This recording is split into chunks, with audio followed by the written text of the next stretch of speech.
అని చెప్పి ఈ సభ సమావేశాల్లోనే బడ్జెట్ సమావేశంలో తప్పకుండా నిలదీస్తాం. అట్లాగే అన్ని వర్గాలకు హామీలు ఇచ్చి మోసం చేసిన ప్రభుత్వం ఇది. బలహీన వర్గాలకు 1,00,000 కోట్ల బడ్జెట్ అన్నారు 5 ఏళ్లలో.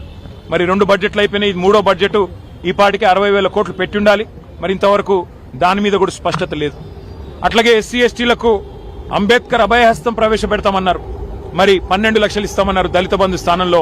ఇంతవరకు అతిగతి లేదు. 2 లక్షల ఉద్యోగాల ఊసు లేదు. ఇంతవరకు 10,000 ఉద్యోగాలు ఇచ్చిన పరిస్థితి లేదు. అట్లాగే ఇక 6 గ్యారంటీలకైతే మంగళం బాడినట్టే కనబడుతున్నది. మరి మహిళలు ఎదురు చూస్తున్నారు. రాష్ట్ర వ్యాప్తంగా 2,500 100 రోజుల్లో ఇస్తామన్నారు. ఎప్పటి నుంచి ఇస్తారని. ముసలి వాళ్ళు ఎదురు చూస్తున్నారు. పెద్ద మనుషులు 4,000 పెన్షన్లు ఎప్పటి నుంచి వస్తాయని. రైతులు రైతు భరోసా కోసం, రైతు బంధు కోసం ఎదురు చూస్తా ఉన్నారు. రైతు కూలీలు నెలకిస్తానన్న 1,000 రూపాయల కోసం ఎదురు చూస్తా ఉన్నారు. ఆటో అన్నలు ఎదురు చూస్తా ఉన్నారు 1,000 రూపాయల కోసం. ఈ అన్ని విషయాల్లో ముఖ్యంగా తెలంగాణ విద్యార్థులు 10,000 కోట్లు ఫీజు రీయింబర్స్మెంట్ బకాయిలు ఏదైతే గవర్నమెంట్ చెల్లించాలో వాటి విషయంలో కూడా మొత్తం విద్యార్థులు వారి తల్లిదండ్రులు ఎదురు చూస్తా ఉన్నారు.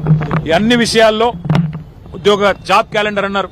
ఇంతవరకు ఆ క్యాలెండర్ లో మరి కొత్త క్యాలెండర్ ఉంది తప్ప జాబులు అయితే కనబడతలేవు.